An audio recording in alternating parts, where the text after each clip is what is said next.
उद्धव ठाकरे जी हैं, इनके साथ विश्वासघात हुआ है और इसी बात की पीड़ा बहुत सारे लोगों के मन में है। शंकराचार्य उद्धव ठाकरेंच्या पाठीशी उद्धव ठाकरेंसोबत राजकीय विश्वासघात झाल्याचा ज्योतिर्मठाचे शंकराचार्य अविमुक्तेश्वरानंदांचा आरोप। इचलकरंजीचा लोकसभेचा मतदारसंघ तसा पाहिला तर पाक व्याप्त काश्मीर असं म्हणायला पाहिजे।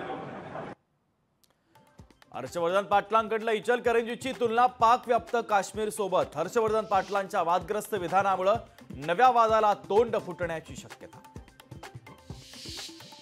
मराठ्यांना आरक्षण देऊन भाजपचं वाईट झालं, गिरीश महाजनांची मनोज जरांगे पाटलांवर टीका।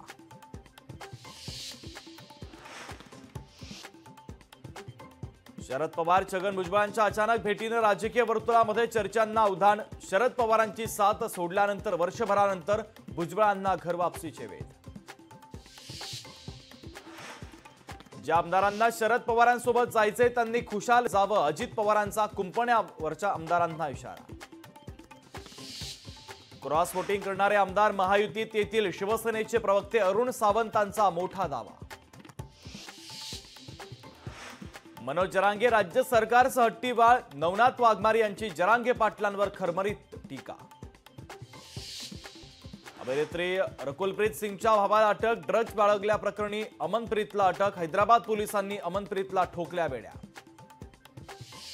तब्बल 26 तासानंतर कोकण रेल्वेची वाहतूक पूर्ववत, मडगाव मांडवी एक्सप्रेस मुंबईच्या दिशेने रवाना।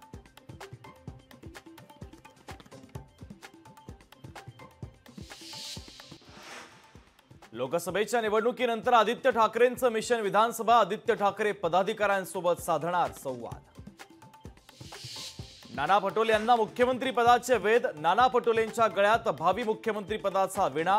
विठू माऊली नानांना पावणार का याची उत्सुकता। शरद पवार 6 दिवस महाराष्ट्राच्या दौऱ्यावर, पुण्यात उद्या शरद पवारांच्या बालगंधर्वमध्ये कार्यक्रम। विधानसभा निवडणुकीसाठी राष्ट्रवादी काँग्रेसची 288 जागांवर चाचपणी, अनौपचारिक गप्पांमध्ये प्रफुल्ल पटेलांची माहिती। शेतकऱ्यांना पीक विमा भरण्यासाठी 31 जुलैपर्यंत वाढ, तर केंद्र सरकारच्या वतीने राज्यातील शेतकऱ्यांना मोठा दिलासा। 17 जुलैला मोहरमच्या निमित्तानं राणीबाग खुली राहणार, सुट्टीच्या दिवशी पर्यटकांना बागेची सफर करता येणार।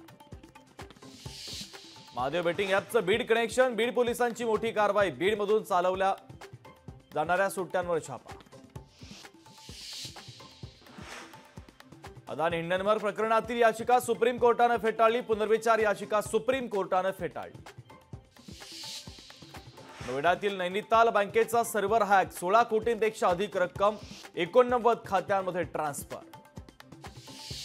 दिल्लीतील बोरारीमध्ये बाबा केदार यांच्या प्रतिकात्मक मंदिराचा निषेध, तर केदारनाथमधील धार्मिक अनुयायांमध्ये नाराजी। पुण्यातल्या बेकायदा हॉटेल्सवर पुन्हा बुलडोझर, फर्ग्युसन रस्त्यावरील हॉटेल आणि दुकानांवर कारवाई। ड्रग्ज पार्टी प्रकरणानंतर पालिकेची दुसरी कारवाई।